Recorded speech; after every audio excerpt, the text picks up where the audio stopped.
Assalamualaikum warahmatullahi wabarakatuh.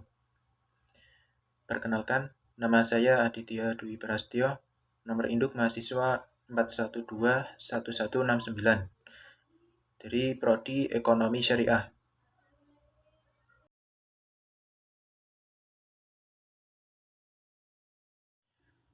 Menurut pendapat saya, bahwa masyarakat awam perlu diberikan pengetahuan tentang ilmu kalam. Dikarenakan, yang pertama, yaitu keimanan akan jauh lebih kuat karena kebenarannya tidak hanya diperoleh secara filosofis, tetapi juga secara logis atau rasional. Yang kedua yaitu memberi jawaban atas kegelisahan umat muslim ketika muncul penyimpangan teologi. Yang ketiga, ilmu kalam dapat memperkokoh ajaran Islam normatif yang meliputi iman, Islam, dan ihsan. Kegunaan ilmu kalam juga penting untuk menguraikan dalil-dalil guna menjelaskan kebenaran Islam sesuai Al-Quran dan As-Sunnah.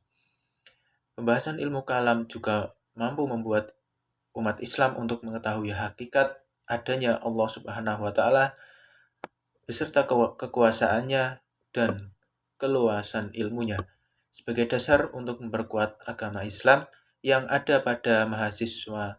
Maka dibuatlah mata kuliah ilmu kalam. Karena pembahasan ilmu kalam sendiri merupakan dasar-dasar agama seperti tauhid maupun sifat-sifat Tuhan. Dengan perantara ilmu kalam, ini keimanan seorang menjadi lebih mantap dan tidak goyah.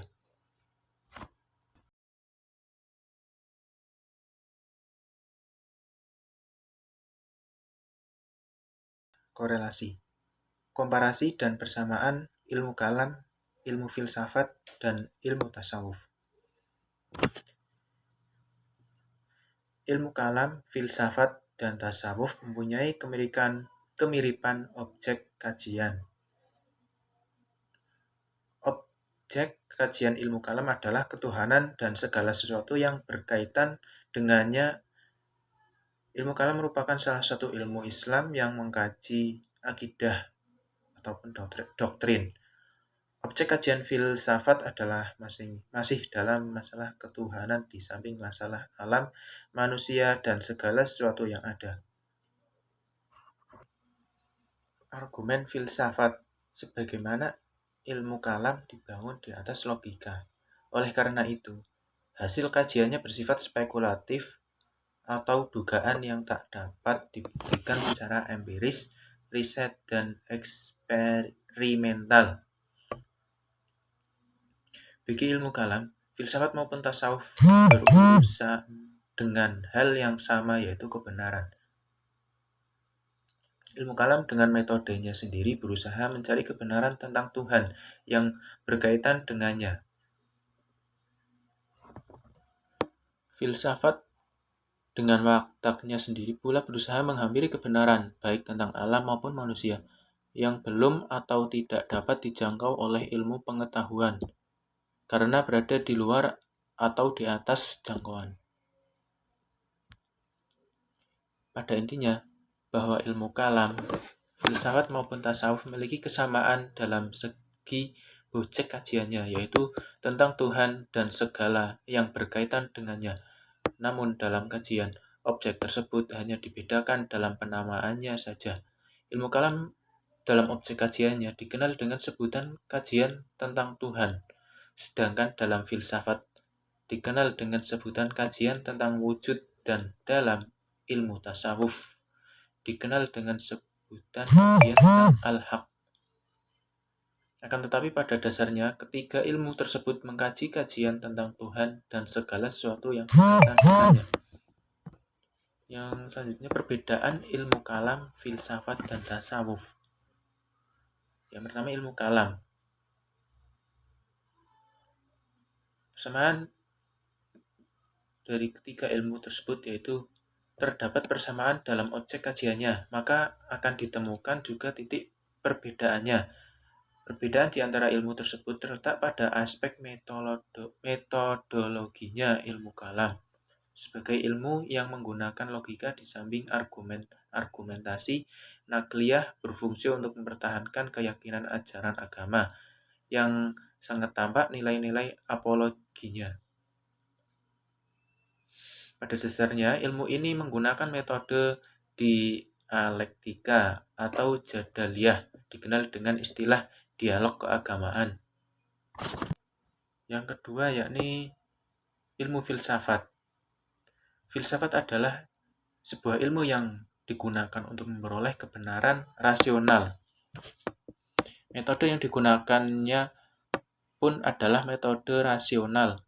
Filsafat menghampiri kebenaran dengan cara menuangkan akal budi secara radikal atau mengakar dan integral atau menyeluruh, secara universal atau mengalam, tidak merasa terikat oleh apapun kecuali oleh ikatan tangannya sendiri yang bernama logika. Peranan filsafat sebagaimana dikatakan Socrates adalah berpegang teguh pada ilmu pengetahuan melalui usaha menjelaskan konsep-konsep. Yang selanjutnya yaitu ilmu tasawuf. Ilmu tasawuf yaitu ilmu yang lebih menekankan rasa daripada rasio. Oleh sebab itu, filsafat dan tasawuf sangat distinktif sebagai sebuah ilmu yang prosesnya diperoleh dari rasa. Ilmu tasawuf bersifat subjektif, yakni sangat berkaitan dengan pengalaman seseorang. Hubungan ilmu kalam, filsafat, dan tasawuf. Dalam kaitannya dengan ilmu kalam, ilmu tasawuf berfungsi sebagai pemberi wawasan spiritual dalam pemahaman kalam. Penghayatan yang mendalam melalui hati terhadap ilmu tauhid atau ilmu kalam menjadikan ilmu ini lebih terhayati atau teraplikasikan dalam perilaku. Dengan demikian, ilmu tasawuf merupakan penyempurna ilmu tauhid jika dilihat dari sudut pandang bahwa ilmu tasawuf merupakan sisi terapan rohaniyah dari ilmu tauhid. Kajian-kajian mereka tentang jiwa dalam pendekatan kefilsafatan ternyata telah banyak memberikan sumbangan yang sangat berharga bagi kesempurnaan kajian tasawuf dalam dunia Islam.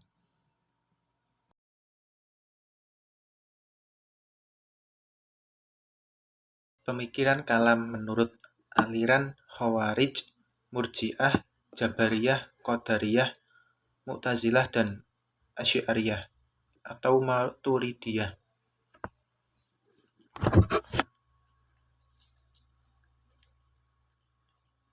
Yang pertama yakni menurut aliran Khawarij. Berasal dari kata kharaja, yaitu keluar. Diberikan kepada mereka yang menyatakan diri keluar dari barisan Ali bin Abi Thalib dalam persengketaan dengan Muawiyah. Yang kedua yaitu aliran Murji'ah. Murji'ah berasal dari kata irja'a atau arja'a, berarti penundaan, penangguhan, dan pengharapan. Artinya, orang-orang yang menunda penjelasan kedudukan seseorang yang bersengketa, yakni Ali dan Muawiyah serta pasukannya masing-masing ke hari kiamat kelak. Yang selanjutnya aliran Jabariyah. Aliran Jabariyah diartikan sebagai penolakan adanya perbuatan dan menyandarkan semua perbuatan kepada Allah Subhanahu wa taala. Artinya, manusia tidak ikut campur sama sekali dalam melakukan perbuatannya. Yang selanjutnya aliran Qadariyah, yaitu suatu aliran yang percaya bahwa segala tindakan manusia tidak dicampuri oleh Allah. Yang selanjutnya juga ada aliran Mu'tazilah, yaitu suatu pemikiran mengenai pelaku dosa besar, apakah masih beriman atau telah menjadi kafir. Setiap pelaku dosa besar di Mu'tazilah berada di posisi tengah di antara posisi mukmin dan kafir. Yang selanjutnya yaitu ada aliran Asy'ariyah atau Maturidiyah, yaitu adalah mazhab teologi yang disandarkan kepada Imam Abdul Hasan al-Asy'ari, Abu Hasan Ali bin Ismail al-Asy'ari, mengkritik paham Mu'tazilah yang lebih mengutamakan pada pendekatan akal atau logika dan cendekia mengesampingkan dalil-dalil nakli. Jadi menurut saya yaitu aliran yang mendominasi di negara Indonesia yaitu aliran Asy'ariyah. Mengapa? Karena aliran tersebut mengedepankan dalil nakli, sedangkan aliran Mu'tazilah mengesampingkan dalil-dalil nakli. Aliran kalam mengenai pelaku dosa besar, iman, dan kufur, perbuatan Tuhan dan manusia, sifat-sifat Tuhan, dan keadilan Tuhan. Perbandingan ilmu kalam mengenai pelaku dosa besar. Yang pertama yakni Khawarij berpendapat bahwa pelaku dosa besar itu disebut dengan murtad atau keluar dari agama Islam. Yang kedua yaitu Jabariyah berpendapat bahwa pasrah kepada Allah Subhanahu wa taala. Yang ketiga, Murji'ah berpendapat tidak menganggap kafir atau tidak menganggap mukmin.